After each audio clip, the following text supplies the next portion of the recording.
Hello, everybody. I'm Chandler, And I'm Celeste. and this is True North Terror.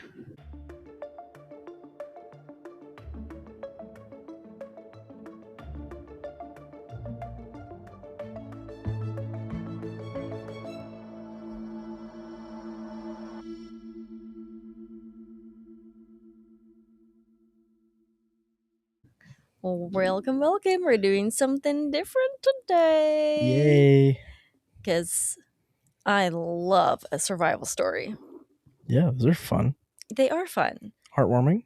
Heartwarming, terrifying. I like this one because it is like fucking freezing right now. Yeah, it is. And you know when you're like listening to a survival story of someone like especially during winter and then it's cold out just like hits so different, Yeah, you're like, like holy shit, they were out in that. like how like Mhm. yesterday, tomorrow it's supposed to be like minus 40. Saturday's supposed to be minus 45. Yeah, excuse me, That's colder than Mars. that's inappropriate. Mars. The surface of Mars. Outer space. Aliens. It's colder than there. Yeah, it ain't good. Winnipeg is wild. Yeah, Why do we have this? our ancestors really fucked us over, Oh, yeah. we could have been living it up in Belize. Hawaii, anywhere but here. Yeah. Anywhere but here. Yeah.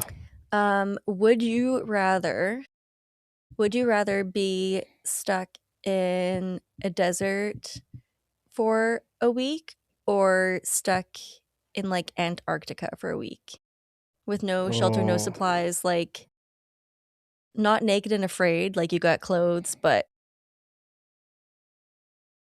no supplies? What desert? Like the hottest desert. Oh. Think the hottest place on earth versus the coldest place on earth. Like what would you rather? Cold. Are you crazy? I think I'm more akin to it. Yeah. Okay. I would rather die of heat than cold. But like I feel like it would just be awful. I love the heat and I hate the cold, so I feel like I'd rather suffer in the heat. That's fair. Like I feel like you're getting a lot of the same. I don't know, I just hate being cold so much. I just hate it. I hate winter. I don't go outside if I don't have to, and I like would much rather. You're going to get a lot of the same like annoying things, like your skin's going to hurt, like your face, everything's going to hurt, and you're not going to be able to drink water probably really, and like finding food's going to be hard either way. Yeah. But I hate the colds. I'd rather roast for sure. Damn. Yeah, I think I would have a better chance surviving in the cold. I feel like I would give up within 1 hour of being in the cold. Yeah. I would be like, well, it has been 1 hour, Yeah. and I'm just going to jump off a cliff and call it. I could not. My human spirit is not made for, like, the cold. It's That's not. fair. That's fair. I don't belong here. I don't. I want to go back to Mexico. Yeah, I don't blame you. So yeah, anyways, today we are covering the crash of Wapiti Aviation Flight 402. I actually found this story when I was trying to find details on a different story, but this one was it had a bit more info, so we're going for it. So yeah, 24-year-old Eric Vogel arrived for his flight he was piloting at Grand Prairie Airport on October 19th, 1984, and reviewed the weather reports while he ate his sandwich. The weather report was grim: low visibility, lots of snow, severe icing, and a low cloud ceiling. He looks at the window and sees storm clouds heading in from the west. Eric grew up in Vancouver with his dad, mom, and brother. His brother had passed away in a car accident a few years prior.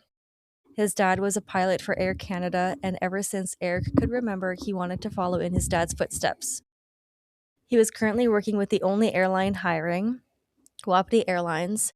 He was getting worked to death the 2 months with them and had a lot to learn. He had to learn 6 different airport approach procedures, weather patterns, and navigational beacons.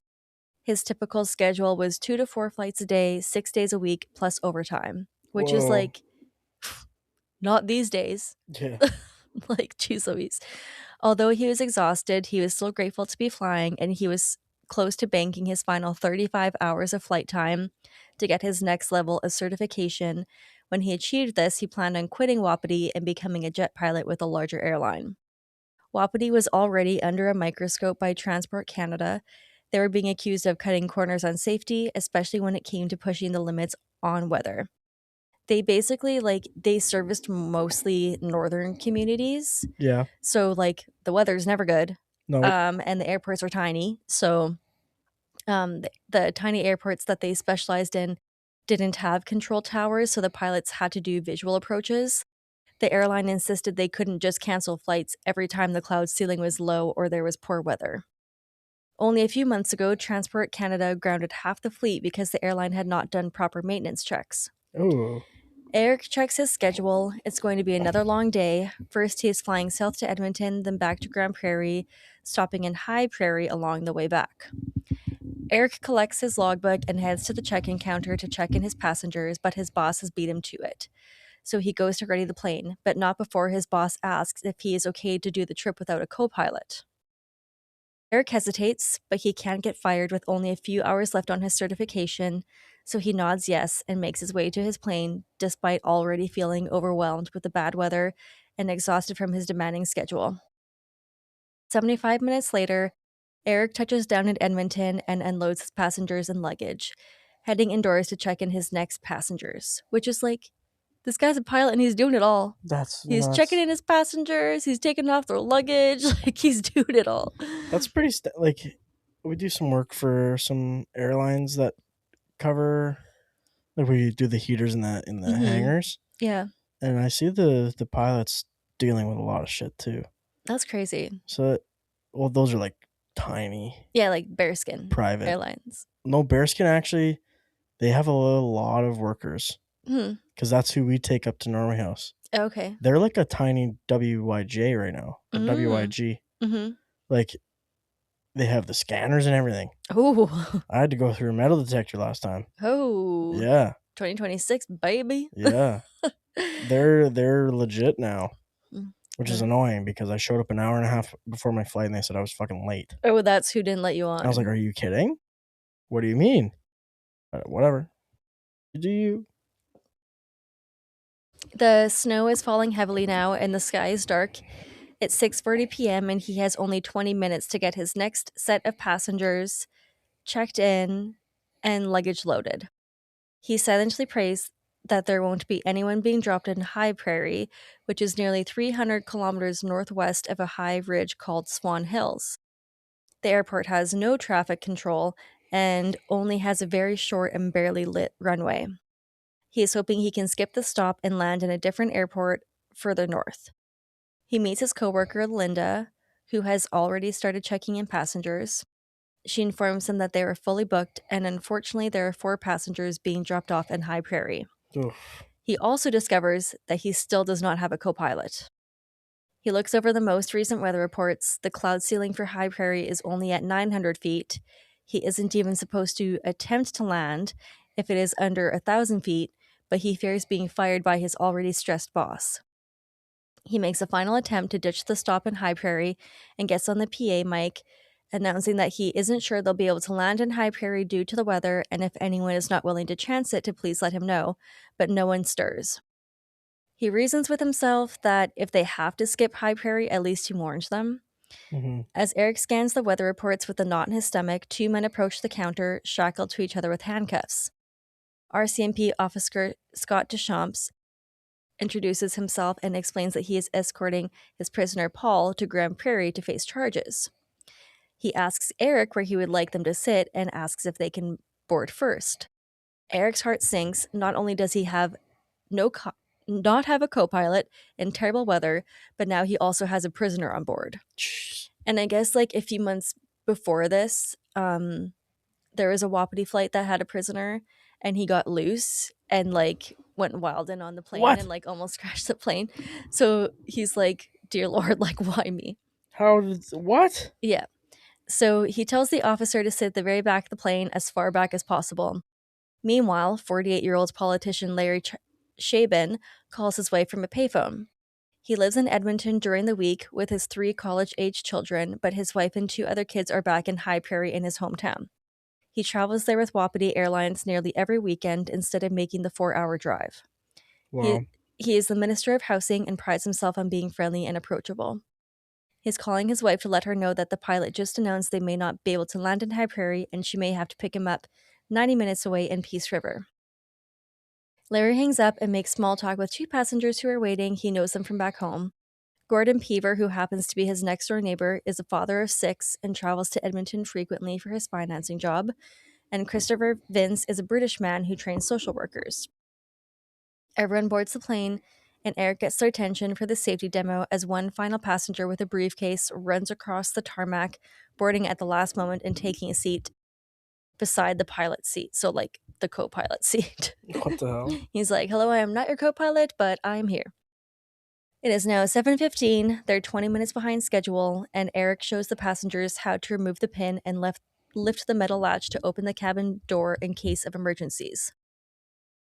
Eric's boss actually prefers that his pilot skip the safety demo, but even though he is behind schedule, Eric insists it is of great importance.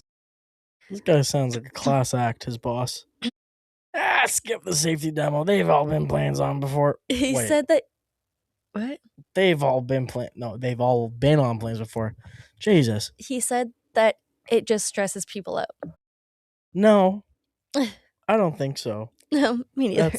That sounds like bullshit to me. Officer Scott notices a woman in the row ahead of him that seems nervous. He reassures her as she explains that this is her first time on an airplane. So good thing they did the safety demo. Yeah, exactly. She had just given birth in Edmonton and is heading home to see her other 14 children Huh? as her baby remains in the hospital.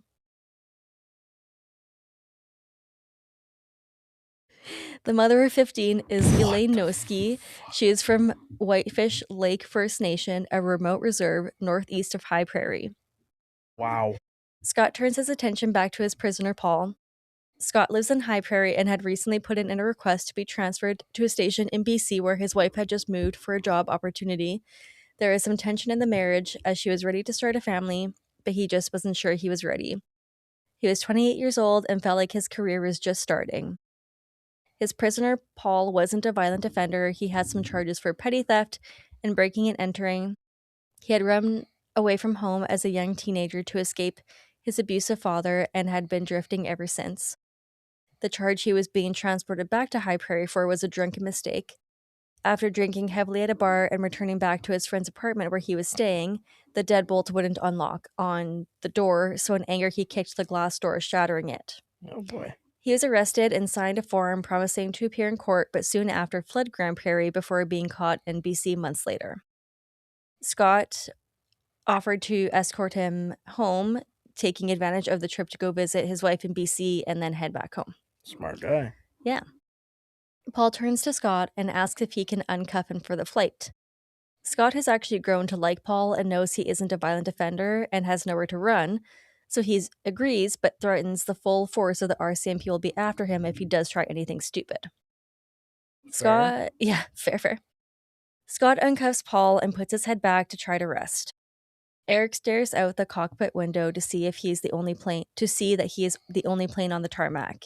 He assumes that all the other airlines, fuck me, have probably canceled their flights.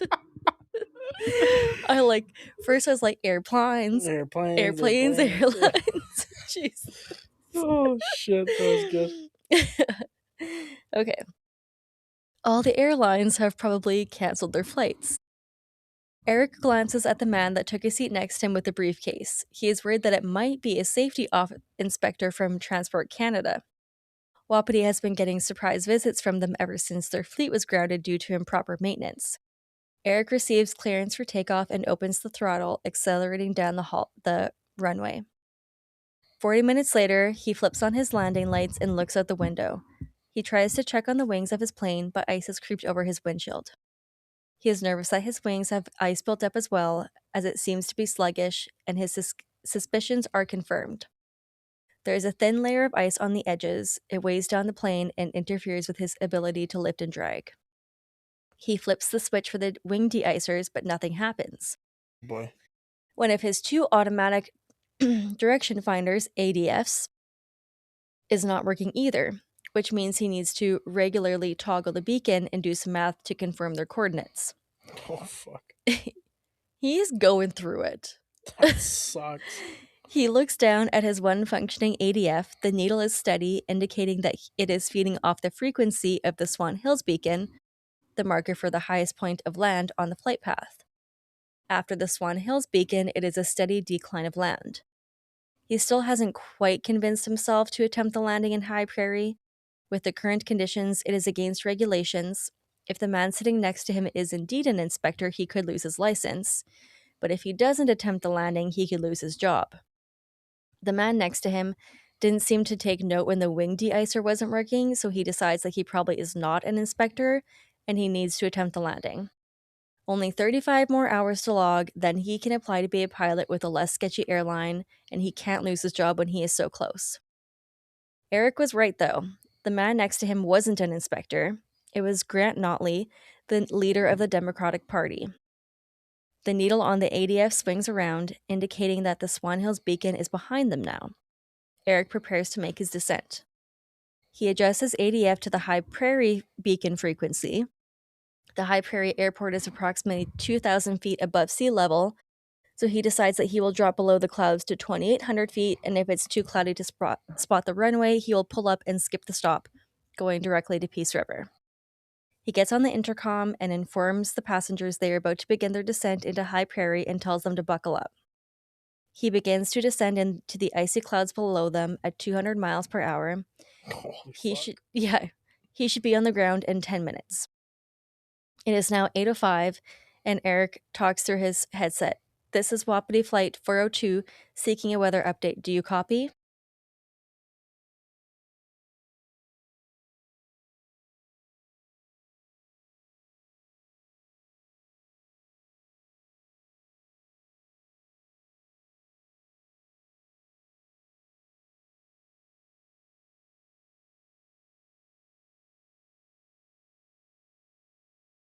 Eric starts to panic. Is something blocking? Oh boy. He looks below and only sees black, no town lights. He realizes he has no idea where they are. He looks down at the altimeter again, only 2,800 feet, his minimum altitude. But he still can't see anything below. He pulls back on the yoke just as he sees trees, but the trees aren't below them. They're level with them right ahead. Oh, fuck. And they're heading for them at nearly 300 kilometers per hour. Oh, no. It's too late. Plane hits the tree tops and slams to the right. Ripping metal screeches as the plane is torn apart, as freezing air and snow blows in. Paul, the prisoner, unbuckles his seatbelt as a piece of luggage hits his face. Just as he unbuckles his seatbelt, the plane flips upside down and stops. The chaos turns to silence. Paul finds himself on luggage and immediately notices the smell of fuel. Oh, fuck. He crawls toward the cold air as he panics, thinking the plane is going to explode. He throws his feet out first and lands into thigh-high snow. Blood trickles down his face, but somehow he is otherwise not injured. He pushes through the snow, running from the wreckage, and turns around. The plane is upside down and both wings are completely gone. He becomes irate, screaming and yelling, then lights up a cigarette and debates his next move.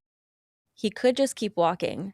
High Prairie can't be that far. He can just hitchhike away and no one would think twice. But then it dawns on him. There are still other people stuck in that plane. He can't leave them behind. He needs to check if there are any survivors. He rushes back to the plane and finds Larry helping him out of the plane. Eric wakes up to hear voices as he tries to open his eyes, but only one opens. He tries to breathe, but feels a sharp pain in his chest. He feels blood travel down his face and feels pressure in his thighs. He is still strapped into his seat, hanging upside down. He unbuckles himself and falls to the ceiling. He hears angry yelling outside the plane. They're yelling at him, blaming him for the accident.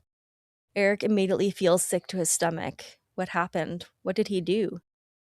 Suddenly, he hears moaning behind him. He tries to shut off the power to the plane, but can't find the control panel, so he slides out a broken window.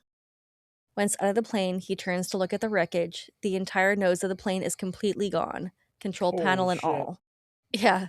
So, like, all that's left is, like, from his seat back, but with no wings.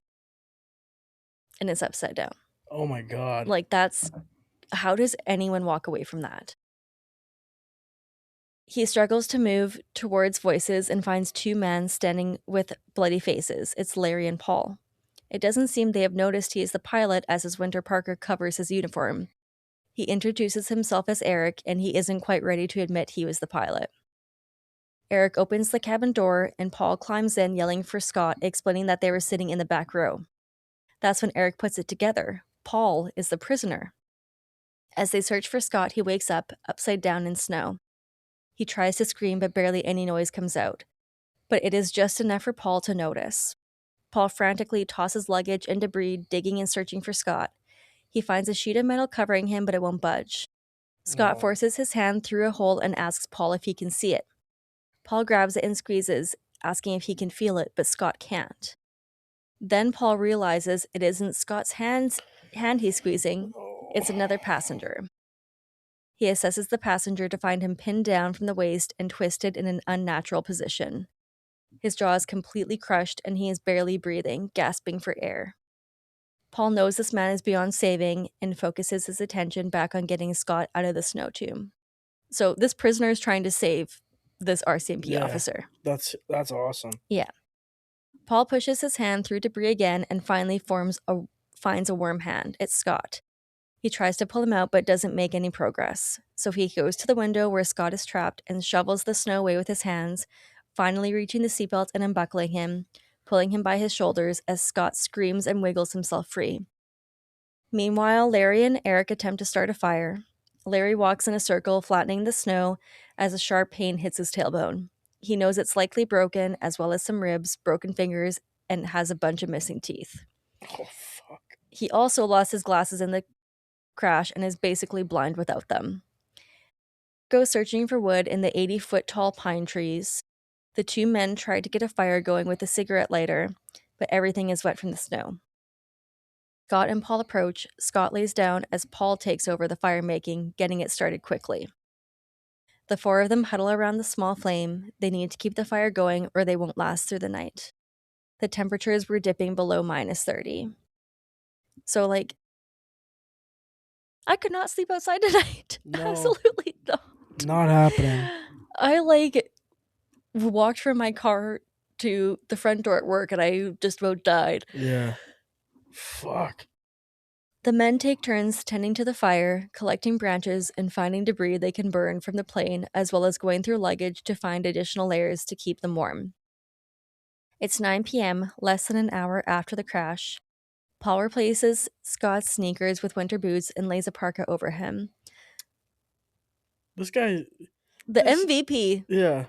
Scott. I mean, he's what? He's a prisoner for kicking a door. Yeah, like he basically is just like, he's not violent. He's just a guy that's like has never really had a chance. Like had to leave his home due to an abusive parent, and then just has been drifting since. Scott thinks to himself that removing those handcuffs was the best decision he ever made. Yeah. Meanwhile, Luella paces anxiously as she is the airport manager. It's now 8:30 p.m. and the Wapiti flight from Edmonton should have landed by now. She hasn't heard a word from the pilot despite trying to reach him. As she looks outside, the snow continues to fall heavily. The cloud ceiling is low, but below the clouds, the visibility is good. She didn't think that landing would be an issue once the pilot got below the clouds. Maybe he just skipped High Prairie and went right to Peace River. Then the phone rings. It is Bob calling from Peace River Airport. He asks Luella if they have heard from Wapiti Flight. She hasn't. No one has. Bob tells Luella he is going to notify the Military Rescue Center. If neither of them hear from the pilot, they will call for a search. Luella's stomach drops as she hangs up the phone and tries to reach the Wapiti flight again, but there is still no answer. She glances out to the arrivals and sees 3 people waiting. She recognizes one as Anna Shaban, Larry's wife. They all seem to be anxious, frequently checking their watches. She checks the time again, 9:15. She has spent the last hour calling other airports, hoping that the Wapiti flight 402 landed elsewhere, but she still hasn't found them. The phone rings again. It's Bob. He informs Luella that a pilot flying from Edmonton to Yellowknife picked up an ELT signal south of High Prairie. Luella feels immense dread wash over her. An ELT is an emergency locator transmitter, and it's triggered when a plane crashes. The black box? Yeah, pretty much. Yeah. Bob reassures her that the military has launched their rescue operation and are trying to pinpoint the crash site from the sky. The next call she receives is from Dale, the owner of Wapiti. He asks what happened. She informs him she isn't sure, but there was an ELT signal picked up south of High Prairie and reassures him that the military have already launched the rescue mission. But Dale has no intention of sitting and waiting around. He tells Luella he is hopping in a plane and aiding in the search. She hangs up the phone and looks out to the arrival area. She has to go and deliver devastating news to the 3 people waiting for their loved ones. She takes a deep breath and makes her way to them. She introduces herself as the others return introductions. Alma, Larry's wife, William Whitehead, a middle-aged man, husband to the mother of 15, Elaine, and a young woman in her 20s. The plane has gone down, she announces. She explains that a search is already underway and encourages them all to go home to wait. She promises to call them as soon as she knows anything at all. She has work to do. Despite wanting to stay and comfort them, she turns to go back to her office. She needs to stay on the radio to help with the search. Eric sits on a briefcase and warms his hands over the fire. He can't manage a deep breath. He is sure he has punctured a lung. Maybe he is internally bleeding. But despite the immense physical pain he is in, it is nothing compared to the guilt he feels. He was responsible for these people, and now at least 5 of them are dead, including a mother with a newborn and 14 other children. The men try to brainstorm how to call for help. Scott asks about a radio, but Eric explains the whole front of the plane is completely gone, including the radio. They all wonder out loud how long it will take before someone starts looking for them. It is now after 10 p.m., and Eric speaks up saying a search and rescue plane should already be out looking for them. Paul asks how they will see them with the heavy clouds, and Eric reassures that they will pick up the ELT signal. Luckily, that's in the tail of the plane. So, like, one of the only things left of the Yeah, plane. holy shit. He explains that any plane close enough will hear a high-pitched ping to alert them. Paul looks down from the sky and directly at Eric. "You know a whole lot about planes," he says, staring directly at him. Eric looks down and breaks, admitting that he was the pilot. Scott asks if there is any emergency supplies, maybe an axe or flares. Eric shakes his head, explaining that safety supplies is not the priority to his boss. It takes up space and weight. At 11 p.m., Dale flies a single-engine aircraft as he peers out the window, willing to see a sign of his Wapiti 402 flight. He has been flying over an area south of High Prairie for over an hour, but the clouds are thick. Finally, he hears a faint, high-pitched ping. He turns the plane, flying a search pattern over the area as the signal grows louder than fades. He tries to get below the clouds, but they are too low. Despite not being able to see the crash site, he is able to narrow down the area to 20 to 30 miles south of Grand Prairie. Luella receives a call from Dale. He says he's planning to land, but Luella says he can't. The clouds are only at 100 feet now. So, Holy fuck. literally as tall as the trees at this point. So bad. Larry, Paul, Eric, and Scott continue to try to keep their fire going. Larry tosses papers from his briefcase into the fire.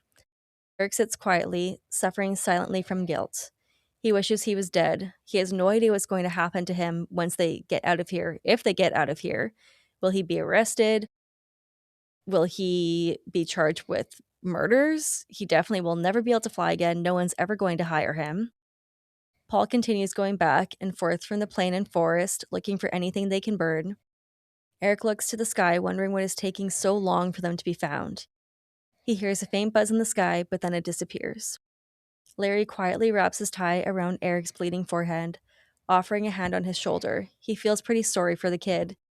He asks quietly what happened, what went wrong. Eric looks up at Larry with tearful eyes and breaks down. He vents to the men about how overworked he is, how his boss has safety violations, that he didn't even want to fly yesterday, let alone without a co pilot, but he was afraid of being fired. He apologizes to the men as they stare at him in silence. He expected anger, but he is just met with something more of sympathy. Paul asks why someone hasn't done anything. How is Wapiti even operating? Eric replies that the owner has friends in high places. Larry's stomach drops. He is one of those friends in high places. Months earlier, he had ran into Dale, and Dale expressed his frustration over the investigations from Transport Canada. Larry knew how much the northern communities relied on Wapiti Airlines, including himself, and promised to take care of it. He apologizes too. He had no idea how bad it was. Paul heads back to the plane to look for more things to burn. He finds a pocket knife and puts it in his pocket when he hears a quiet gasping sound. He finds the man with a crushed jaw, barely alive. Paul holds his hand and waits as the man takes his final breath. He heads back to the fire with an armful of random things to burn, just in time to hear another buzz in the sky. Eric looks up. It's a Hercules, the largest military plane. Mm-hmm. All of a sudden, the sky lights up with orange flares. Eric announces that they found them. They're signaling that they found them. But then they see more flares in the distance, and then another set of flares, and another. Fuck. Come on. It's brutal. Like, can you imagine? The plane doesn't know where they are. The plane crew is just trying to light up the ground to get a better look. Eric expected them to be found already. The ELT must have gone off. How have they not pinpointed their location? Then Eric has a thought.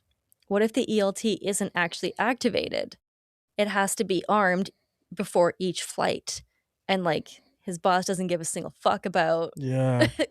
safety. Oh no. So he looks at Paul and explains that the theory. They have to go back to the plane to inspect the ELT located in the tail. But the panel is screwed shut. Paul offers his pocket knife, and Eric uses it to open the panel and reaches his hand in looking for the toggle switch. But it's pitch black out, and he can't tell if it's positioned to on or off. Their only source of light is a lighter, which they can't use because it could ignite the fuel leaking from the plane. Yeah, holy fuck. Eric comes up with a plan. Every 30 minutes, they will flip the switch. That way, it will be on at least every half hour. But he knows that he cannot make the trip back and forth. His body barely made the trip there. Paul offers to make the trips back and forth. Brian Denham loads into a Chinook helicopter 70 miles east of High Prairie. It's pitch black, cloudy, and snowing heavily. It's 2 a.m., and Brian is a seasoned search and rescue technician. He formerly was a Navy sonar man and diver who is always calm no matter the pressure. He is the perfect team leader looking for the missing plane and passengers. The helicopter is their best chance at finding the crash site as it can safely fly lower than airplanes. If they can find the crash site, Brian and another technician will rappel down to the ground to assist the survivors, if there are survivors. He knows time is running out for anyone that may have survived and doesn't want this mission to become a recovery. He peers out the window, and they've been flying for about half an hour, waiting for a break in the weather. The cloud ceiling is as low as 50 feet in some areas, God. much lower than most of the trees. What? They track the ELT signal, indicating that they're somewhere near the crash. Bryant silently prays that the wind will move the clouds along and allow them to see the terrain below. Suddenly, the ELT cuts out. Brian is confused. They had a steady signal. ELTs don't typically just cut out, but maybe the battery died? They call into to Luella, and she's like, okay, well, you guys are almost out of fuel. You have to come back anyways. And the weather is getting worse. So come back, wait for the weather to pass, and then you can go back and try to get the signal again. Eric warms his hands above the flames, racking his brain on what could have happened. Where did he go wrong? Then it comes to him. It was the ice. The ice had slowed the plane. They had descended way too soon. Little did he know they were about 20 miles short of their destination. Eric nearly falls into the fire as Larry catches him, lowering him onto the ground. It's nearly 5 a.m. and they're almost out of out of all the wood they were able to gather. Larry and Paul head back to the plane, desperate to find something to keep their life source flaming. They awkwardly pull the plane seat back to the fire. Scott looks up and announces their plan won't work. Plane seats are made of fireproof material. But Paul and Larry toss it in anyways, and it immediately engulfs in flames, giving off more heat than they have had so far, but it doesn't last long. Like, fireproof? Nope. Nope. Fucking idiot. Not at Wapiti. Yeah. Everyone forces themselves to stay awake. They know that if they fall asleep, they may never wake back up. Scott is barely alive, his skin is gray, and he is wheezing. Oh. Larry begins to limp away, saying it's morning time and he's walking home. Paul runs after him and gently leads him back to the fire. Hypothermia has taken Larry's mind. Eric looks back up to the sky as a blue patch reveals itself. Then suddenly, a yellow plane glides across the blue opening. The plane tips its wings to signal it has seen them, and the men celebrate. The men lay back in relief, knowing they just have to hold on a little longer. Brian double-checks his harness is secure as the helicopter races to the crash site. It's 9:30 in the morning, 13 hours after the plane crashed. 12 hours more than I would have survived. Holy fuck. The pilot of the plane that discovered the crash reported that there appeared to be 4 survivors. Brian readies his snowshoes as he looks out the window. Suddenly, flattened trees come into view and at least 200 yards of debris. He sees the blue belly of the plane. The chopper hovers and Brian rappels down quickly, getting his snowshoes on, as his partner rappels down behind him. They race to the 4 men and find the men with bloodied faces. 2 of them are laying on the ground, not moving. Paul races to meet them and points to Eric and Scott on the ground, saying that they need help first. Brian and his colleague assess them. They're both in critical condition. He radios that they need 2 stretchers and oxygen as soon as possible. Eric is the first to be winched up, then it's Scott's turn. Scott turns his head to Paul and notices he's fidgeting with the pocket knife. He snaps at him to get rid of it, which is like, he's looking out for his prisoner Paul now. He's like, bruh, you can't have a knife. You're about to get detained. Yeah, digit. Yeah. Scott disappears into the swirling snow. Next is Larry, then finally Paul. When Paul gets into the helicopter, Eric and Scott are already being tended to by a military doctor. Eric has a collapsed lung, a serious head injury, and has lost a lot of blood. He is also hypothermic. Larry has broken ribs and a spinal compression fracture. Scott has blunt chest trauma and severe hypothermia. Somehow, Paul is barely scratched. What? That's the one that took off his seatbelt.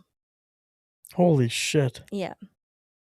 It is decided that Larry and Paul can be treated in High Prairie, but Scott and Eric need to go to a larger hospital in Edmonton. But Paul pipes up, informing the crew that he needs to stay with Scott. And they're like, why do you need to stay with Scott? He's like, oh, well, because I'm his prisoner. He's escorting me to BC. And Scott just nods and uses his very strange breath to declare that Paul saved his life. At home, Alma and her children, this is Larry's wife, the politician, are watching the news as the local station broadcasts that the plane has been found. She looks at the wreckage. There's no way anyone walked away from that. Suddenly the phone rings, but she can't bring herself to answer it. Oh, jeez. Her daughter answers and squeals. Her dad is alive. Paul was taken directly into custody, but days after, was exonerated of all charges and became a national hero. Hell yeah. The prisoner who saved his escort and 2 other strangers. He received an award from the RCMP for saving Scott's life. He turned his life around for a little while, but after a rough breakup, he went missing and was found dead along train tracks. No. He had died from exposure in 1990 at the age of 33. Scott applied again for a move to a BC station with the RCMP, but it was denied. He quit his job and went back to school in BC to be with his wife and had 2 children. Eventually, he returned to work in law enforcement as an undercover officer in gang crime. He later found a half-sister in Africa. Just what? So random. Huh?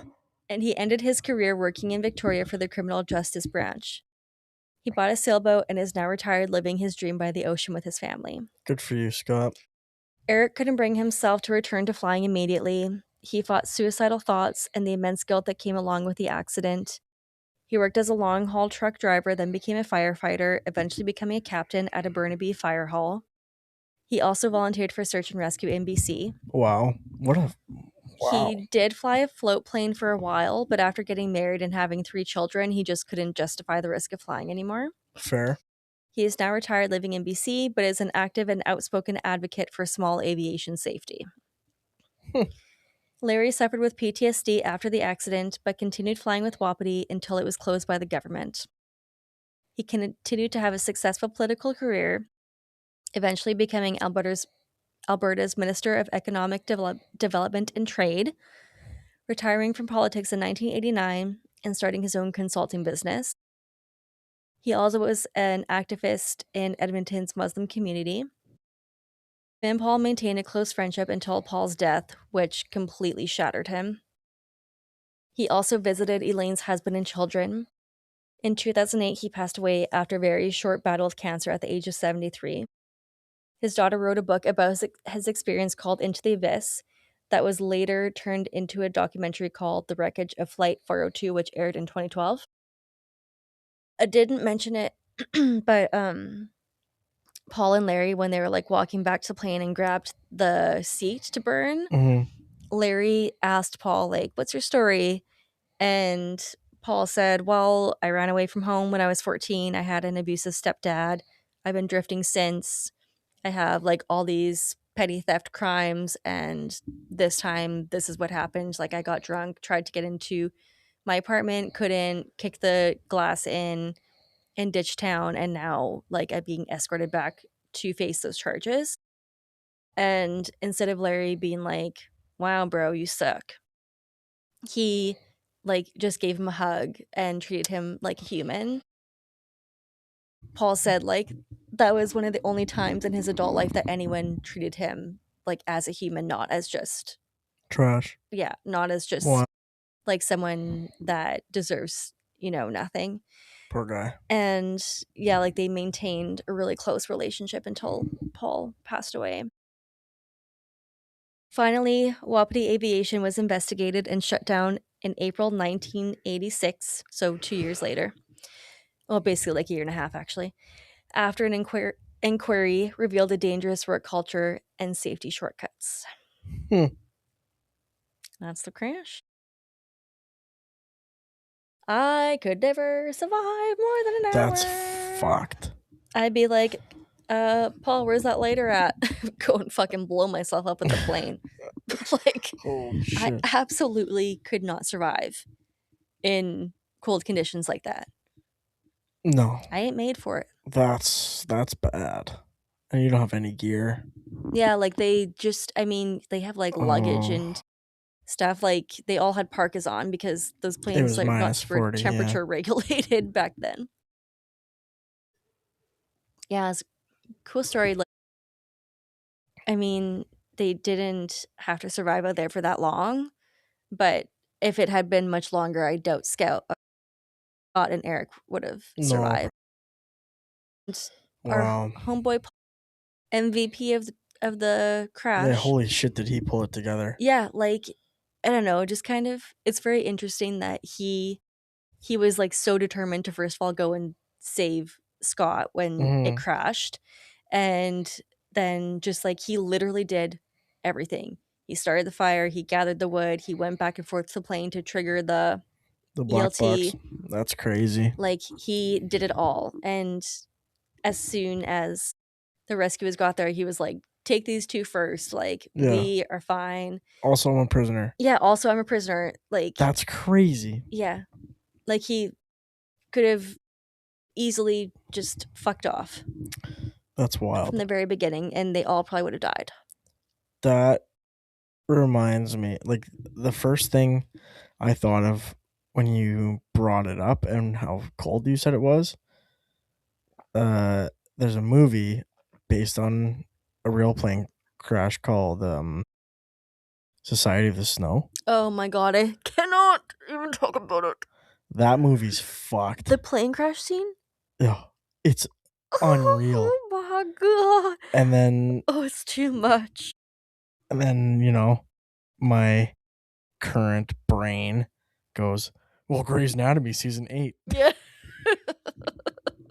I'm no better than a teenage girl. We were watching Grey's Anatomy the other day, That is like the saddest. and someone came on screen. I was like, how do I know that guy? I know that guy. I know that face. You know what he was from? Mhm. Fucking Glee. And I Googled it and I said, God damn it. He's like, How did I know that? I am a 14-year-old. It's so bad. I haven't even watched Glee.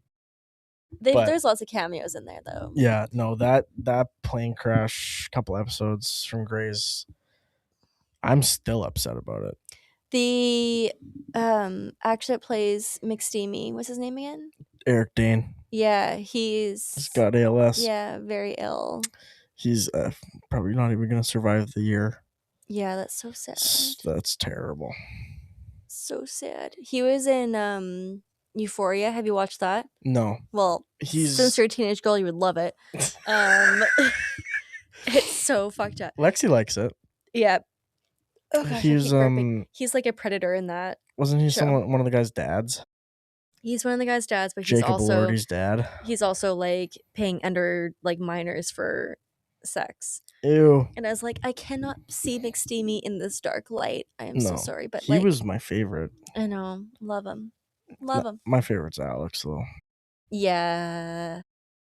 Alex is my boy. Yeah. He's a real one. Well, I'm ready for bed. Yeah, before we get into Grey's talk for this podcast. It's actually, we're going into a Grey's recap now. Yeah. Buckle up. Grey's rewatcher. We'll be here for about 2 weeks. We'll be here for 2 years. Only like but 30 anyways, seasons.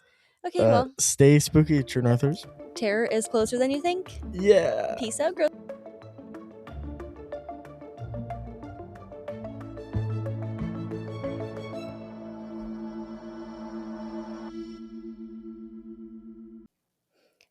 Thank you for joining us for another episode of True North Terror.